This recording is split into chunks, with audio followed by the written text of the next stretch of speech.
Respect.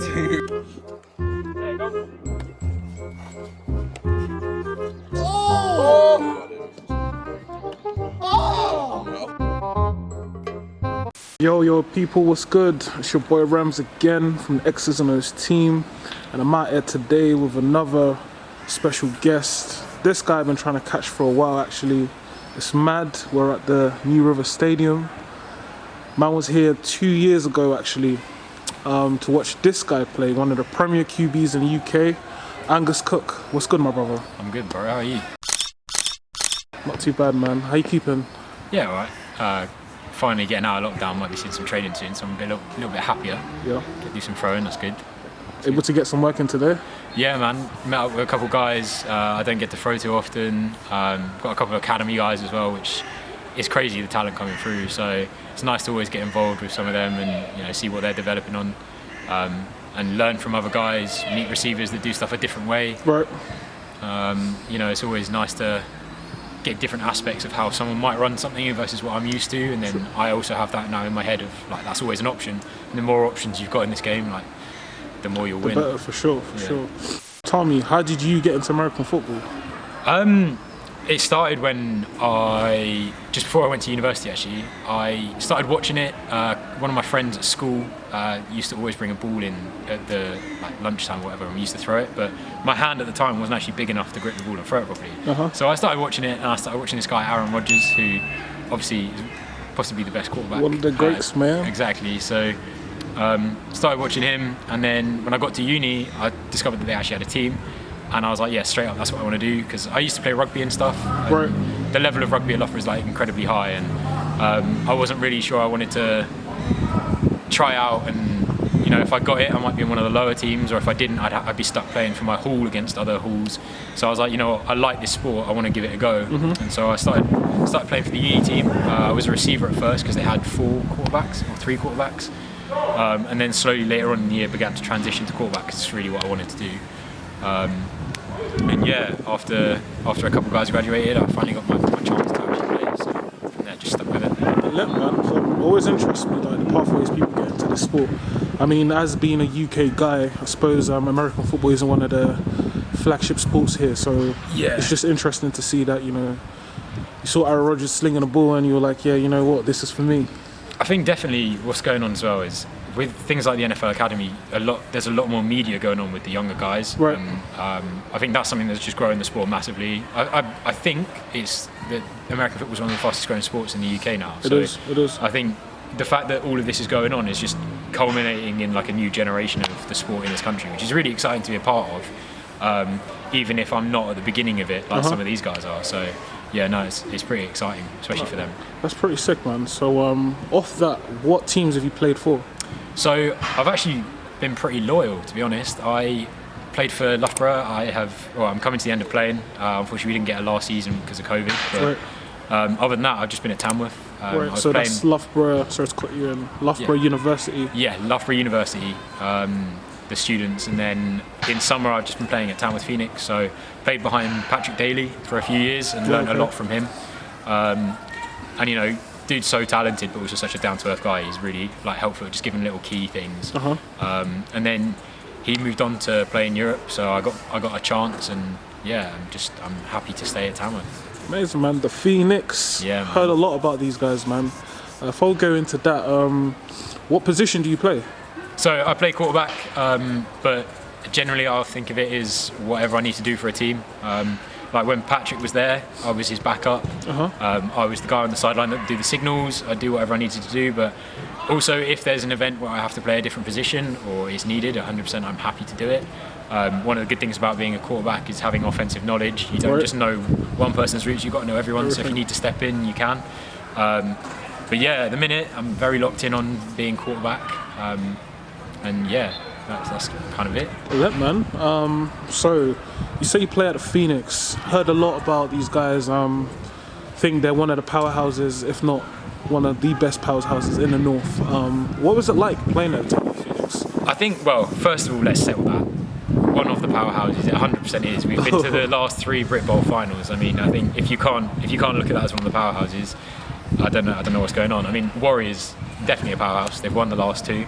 and they've been in the finals pretty much every year that I can remember, apart from Blitz a few years back when Tamworth won it. True.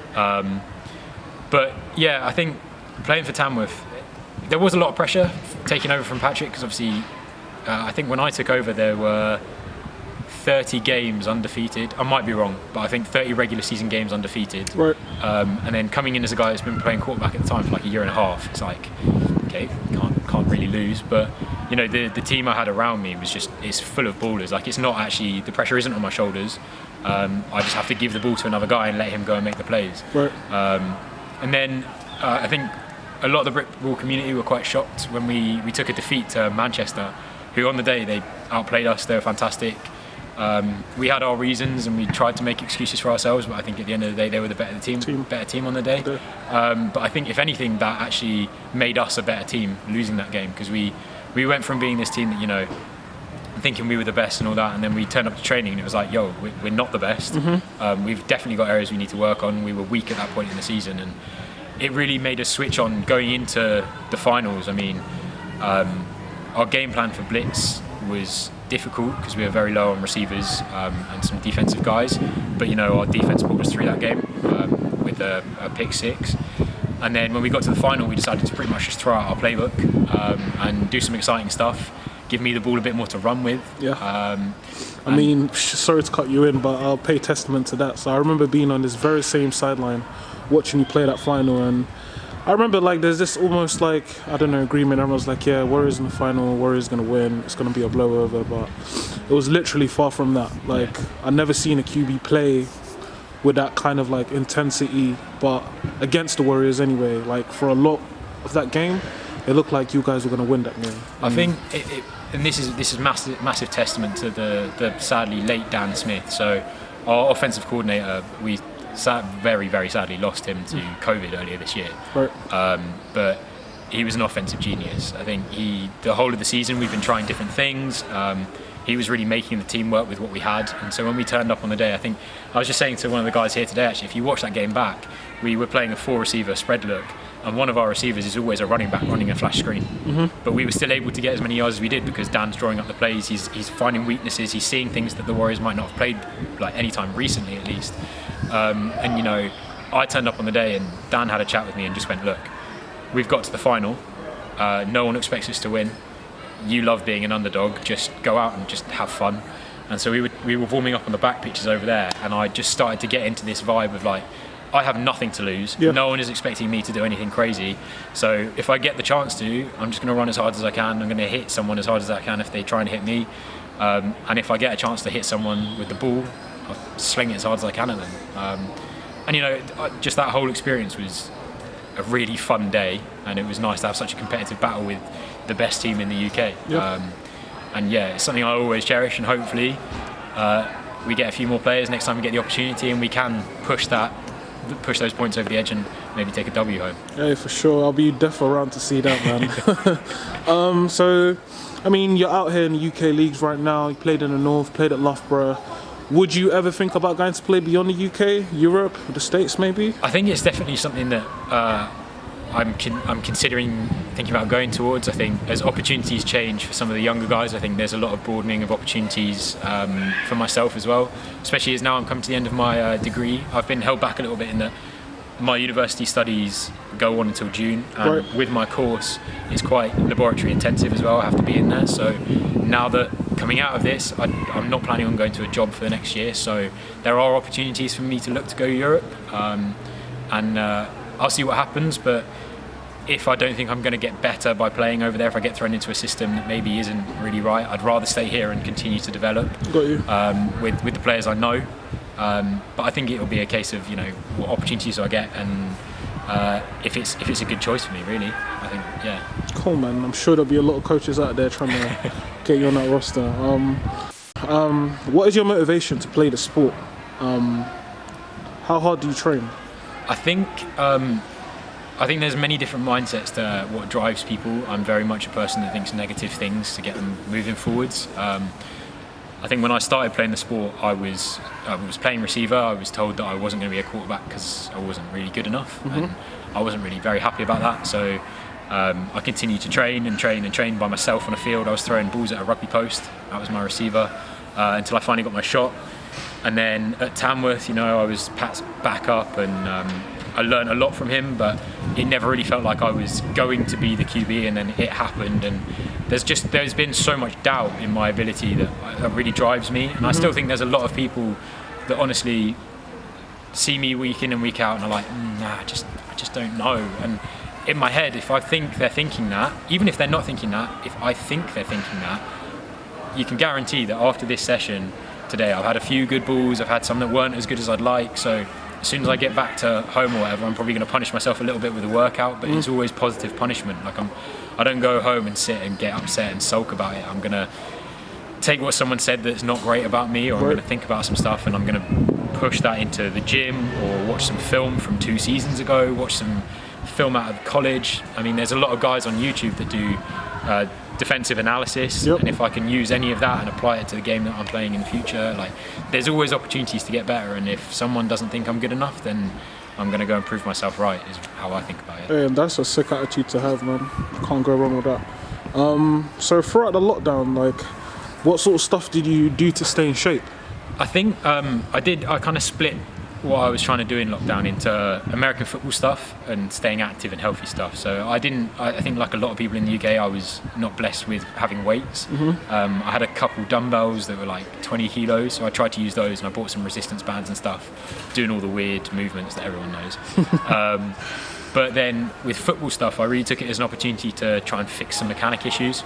So been fortunate enough to have a couple of training sessions with some good QB coaches, and one of them's a guy called Quincy Avery from America, and he teaches throwing in a very modern way, which I haven't received before from other coaches in this country, which is, again, nothing against them, it's what they were taught and how they throw. But when he was in contact with me, he was able to really point out some areas that I could improve. And when you're in season, it's very difficult. You don't really want to change too much in the middle of the season because it can really damage how you actually play in the game. But when you get the opportunity for a year off, it's the perfect time. So I bought a QB net. I'd spend probably an hour and a half every day in the garden, and I'd literally throw from a static point.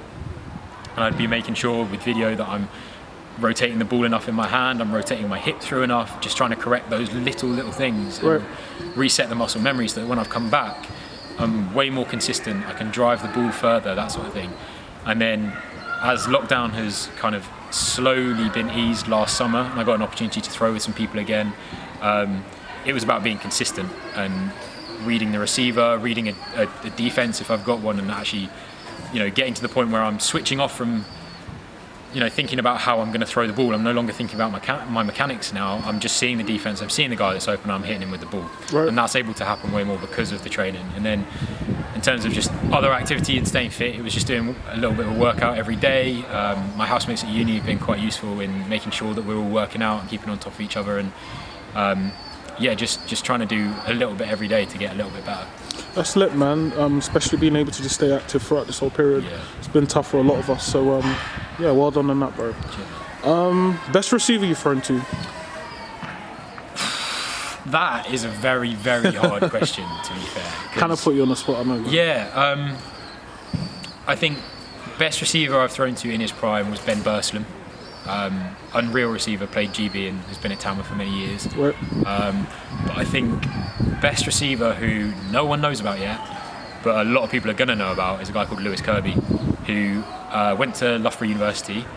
I played with him my first year, and he, as a 17-year-old, or he might have been 18, but we were waiting for him to get old enough to actually be able to play in the games, and he was just fleets better than everyone else I'd ever thrown to, and I felt guilty throwing to him half the time because I wasn't good enough to throw to him.